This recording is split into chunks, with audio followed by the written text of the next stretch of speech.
Nangako ng aksyon ang DENR sa ginawang pagtatambak ng basura sa ancestral domain ng mga Aita sa Subic, Zambales. Saksi si Tina Panganiban Perez.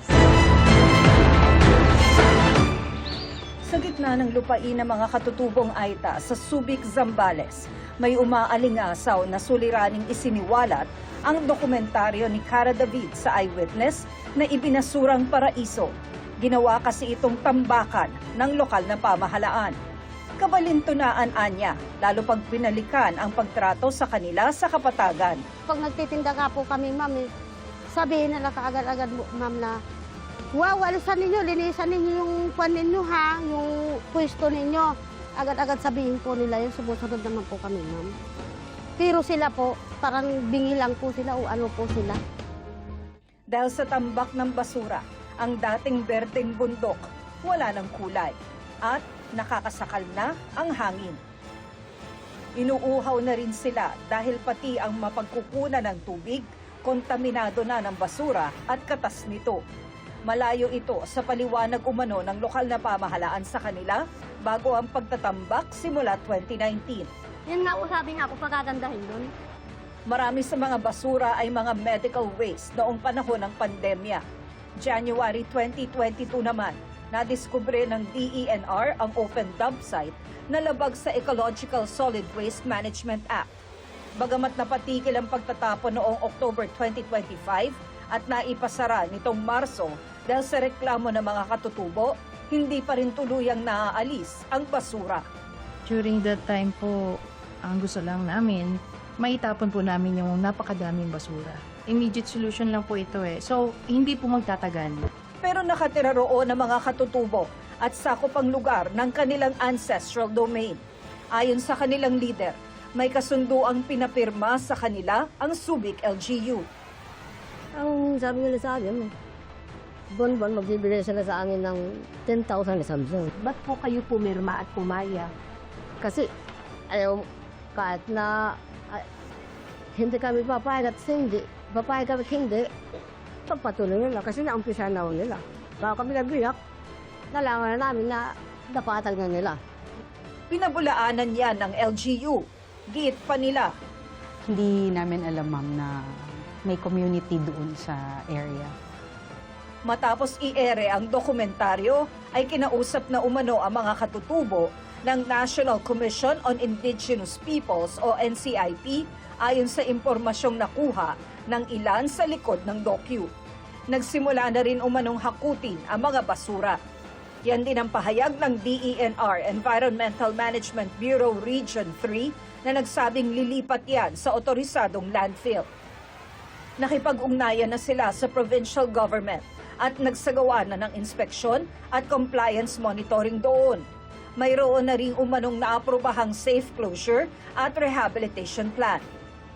Naway bahagi nito ang tunay na paglilinis sa lupaing tanging inaasahan ng mga katutubo na di lang nila basta tahanan o pangkabuhayan, kundi lupang minana nila at ipapamana pa sa susunod na mga henerasyon ng kanilang lahi. Ako si Tina Panganiban Perez, ang inyong saksi.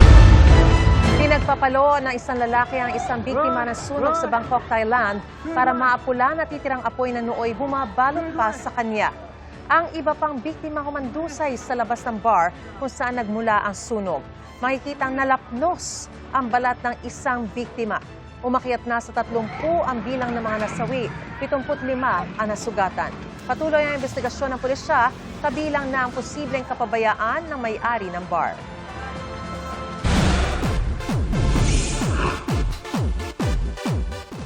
Kumpirmadong kasal na sina Bea Alonzo at ang non-showbiz boyfriend niya si Vincent Co.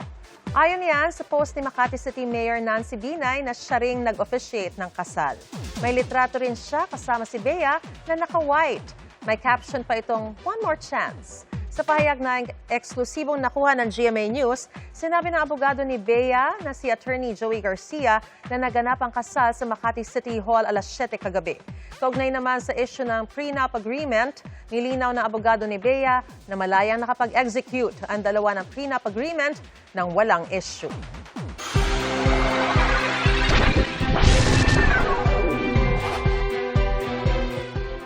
Over sa pagka-achiever ang isang estudyante sa Quezon City. Halos 500 award ang nakuha niya sa iba't ibang kompetisyon. Pero di niya nakakalimutan na importante ang balanse sa buhay para tuloy-tuloy ang pagkamit ng success. Malaking karangalan para sa kahit sino magulang ang umakyat sa stage para sabitan ng medalya ang kanilang anak. Tanda ng kanyang pagsisikap para matamo ang minimiting success sa napiling larangan. Ilang beses na nag-uwi ng ganyang karangalan ang 18 anyos na si Rensis Benedict Lufamia. Hindi lang isa o dalawa, kundi halos 500 medalya at awards sa loob ng halos isang dekadang pag-aaral. Sino ba namang magulang ang di mapaproud sa anak nilang achiever sa math, science, English, writing, pati sa international competitions? Kasama sa napanalunan ni Rensis ang gold medal sa math and science competitions sa Thailand at Hong Kong. Both international and national competitions po. Pero yung most memorable po is yung Future Intelligence Students Olympiad, national round and international round. Tsaka po nung nag-compete po kami sa Japan, sa Singapore and China. Bata pa lang si Rensis, nakita na ng kanyang mommy Janet ang interes nito sa numbers at alphabet. High honors ang nakamit niya sa pagtatapos sa Philippine Science High School at full scholar din sa Ateneo de Manila University para sa kursong Management Engineering. I'd been interested. Pero ayon kay Rensis, di porket career sa mga kompetisyon ay wala na siyang oras mag-enjoy. Kung gusto nila lumabas, kumain, mag-relax, nagagawa naman niya. At hindi naman namin siya pinagbabawal doon kasi kailangan niya rin yun. Naglalaro din po siya ng football. So what I do is like, maybe I'll play or I'll read for 3 hours straight, and then I'll study or do requirements or projects for like 2 or 3 hours straight. Payo ni Rensis sa mga kapwa-estudyante na gustong makamit ang kanilang goals. Just try anything and everything. You won't ever regret trying, no matter the outcome. Ako si Marisol Abduraman, ang inyong saksi.